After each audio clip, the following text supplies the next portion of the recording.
अच्छा जी, बिस्मिल्लाहिर्रहमानिर्रहीम। टॉपिक शुरू करने से पहले थोड़ा सा बैकग्राउंड ले लेते हैं। हम लोग चैप्टर पढ़ रहे हैं एंजाइम्स के बारे में हमने पढ़ा। They are biological catalyst. ये बायोलॉजिकल कैटालिस्ट हैं। They increase the rate of reaction. ये किसी भी केमिकल रिएक्शन को इंक्रीज़ करते हैं। कौन सा chemical reaction? Which occurs inside the body of a living organism, जो किसी भी जानदार की बॉडी के अंदर हो रहा होता है। अब ये जो केमिकल रिएक्शन होते हैं इन्हें कोलेक्टिवली मेटाबॉलिज्म बोलते हैं, और मेटाबॉलिज्म ही की बेस पे किसी कोई भी लिविंग ऑर्गेनिज्म जो है वो एक्टिविटीज़ परफॉर्म करता है, और उन्हीं एक्टिविटीज़ की बेस पे जो लिविंग ऑर्गेनिज्म है वो अलाइव कंसिडर होता है। So enzymes are very important. Enzyme बहुत इंपॉर्टेंट होते हैं। कुछ डिटेल्स हमने और पढ़ी कि एंजाइम्स प्रोटीन इन नेचर होते हैं। सो आज हम पढ़ेंगे एंजाइम काम किस तरह से करते हैं। एंजाइम जो है, इससे पहले एक छोटी सी और चीज़ हमने सबस्ट्रेट के बारे में पढ़ा। A molecule which have to be catalysed by an enzyme. जैसे एक ऐसा मालिक्यूल जिसे एक एंजाइम ने कैटलाइज करना है वो क्या कहलाता है? वो सबस्ट्रेट कहलाता है। सो एंजाइम्स जो हैं वो बहुत स्पेसिफिक होते हैं अपनी शेप में, अपने स्ट्रक्चर में। इनकी जो सबस्ट्रेट के साथ स्ट्रक्चरल कंपैटिबिलिटी है वो बहुत ज़रूरी होती है। अगर स्ट्रक्चरल कंपैटिबिलिटी नहीं होगी तो सबस्ट्रेट कभी भी एंजाइम मालिक्यूल के साथ अटैच नहीं होगा और वो कभी भी कैटलाइज नहीं होगा। फिर एज अ रिज़ल्ट वो फिर रिएक्शन जो है वो कंप्लीट नहीं होगा, एक्टिविटीज़ परफॉर्म नहीं कर सकेगा लिविंग ऑर्गेनिज्म। सो सबसे पहले ज़रूरी है कि एंजाइम और सबस्ट्रेट जो है वो एक दूसरे के साथ अटैच हों और उनकी स्ट्रक्चरल कंपैटिबिलिटी हो। जब वो एक दूसरे से अटैच हो जाते हैं तो एंजाइम फिर क्या करता है? वो कैटालाइज करता है सबस्ट्रेट को। सबस्ट्रेट जब कैटालाइज हो जाता है तो वो फिर किस में कन्वर्ट हो जाता है? प्रोडक्ट में कन्वर्ट हो जाता है। So enzyme as it is release हो जाता है, ये फिर दोबारा किसी और सबस्ट्रेट के साथ अटैच हो सकता है, उसकी एबिलिटी रखता है। सो जो एंजाइम का मालिक्यूल है उसकी एक साइट होती है जिसे हम क्या कहते हैं? Active site. और एक्टिव साइट में भी फर्दर हमने कितनी साइट्स पढ़ी थी? 2 साइट्स पढ़ी थी। एक साइट हमने पढ़ी कैटालिटिक साइट और एक पढ़ी अटैचमेंट साइट। एंजाइम यूजुअली क्या करते हैं? एंजाइम जो है पहले एक वीक बॉन्डेज बनाता है सबस्ट्रेट के मालिक्यूल के साथ, तो वो जो रिजल्टेंट एक मालिक्यूल बनता है उसे हम कहते हैं एंजाइम सबस्ट्रेट कम्प्लेक्स। यहाँ पे मैंने रिवर्सिबल रिएक्शन शो किया। इसका मतलब ये कि ज़रूरी नहीं कि जब एंजाइम सबस्ट्रेट के साथ अटैच हो जाएगा तो वो ज़रूर प्रोडक्ट में कन्वर्ट होगा।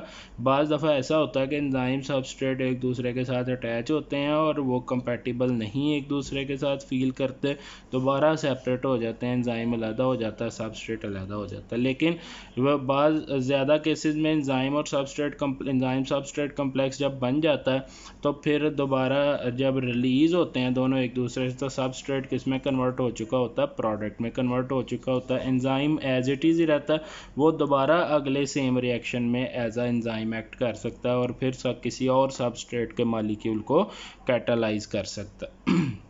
हमारी बॉडी में ज़्यादातर जो केमिकल रिएक्शंस हो रहे हैं वो चेन की फॉर्म में हो रहे हैं, कम्प्लेक्स चेन रिएक्शंस होते हैं। अब यहाँ पे एक एग्जांपल है, फ़र्ज़ करें हमारी बॉडी में एक प्रोडक्ट है ए, कोई केमिकल है ए, उसके ऊपर एक्ट करता है एंजाइम 1। उस एंजाइम 1 के एक्ट करने से वो जो ए केमिकल था वो कन्वर्ट हो जाता है केमिकल बी में। केमिकल बी के ऊपर एक्ट करता है एंजाइम 2, तो वो कन्वर्ट हो जाता है केमिकल सी में। अब जो केमिकल सी है उसके ऊपर एक्ट करता है एंजाइम 3 और वो कन्वर्ट हो जाता है किस में? केमिकल डी में।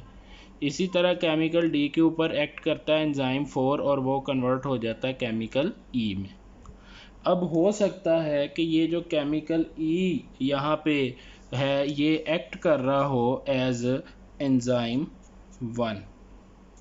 ये जो केमिकल है ये इस एंजाइम के तौर पे एक्ट कर रहा हो। सो ये जो एंजाइम है ये अपनी ही प्रोडक्ट से कंट्रोल हो रहा है। ये एंजाइम अपनी ही प्रोडक्ट से कंट्रोल हो रहा है। इसी तरह माइट बी पॉसिबल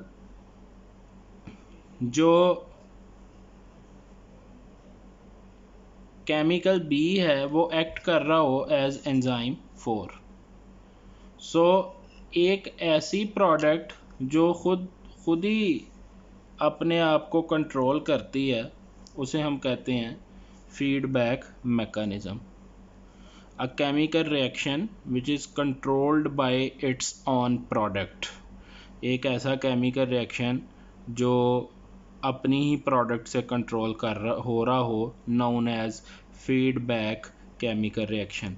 तो ऐसा जो तरीक़ाकार है उसे कहते हैं फीडबैक मैकेनिज़्म। हमारी बॉडी में बहुत सारे केमिकल रिएक्शंस हो रहे हैं जो चेन की फॉर्म में, और जो प्रोडक्ट होती है वो एक्चुअली रिएक्टेंट, बाद में रिएक्टेंट का काम करती है।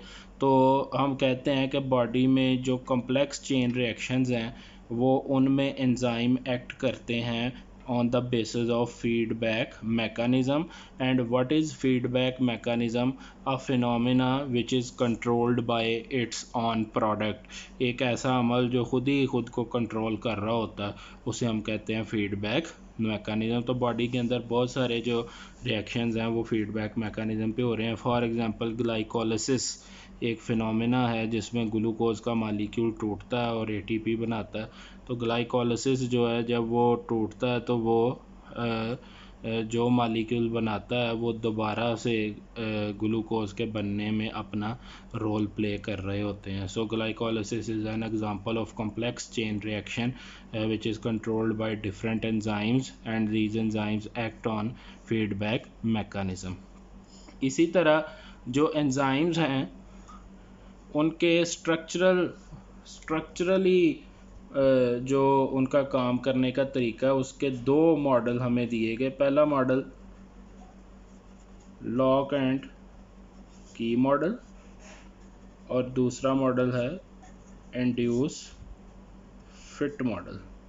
ये लॉक एंड की और इंड्यूस फिट मॉडल जो हैं ये हम लोग इंशाल्लाह नेक्स्ट डिस्कस करेंगे। यहाँ तक आप पढ़िएगा, सारी पुरानी ही डिटेल है जो 9th क्लास में थी, लिहाजा आई होप कि आप लोगों के लिए ये ज़्यादा मुश्किल नहीं होगा। Thank you very much.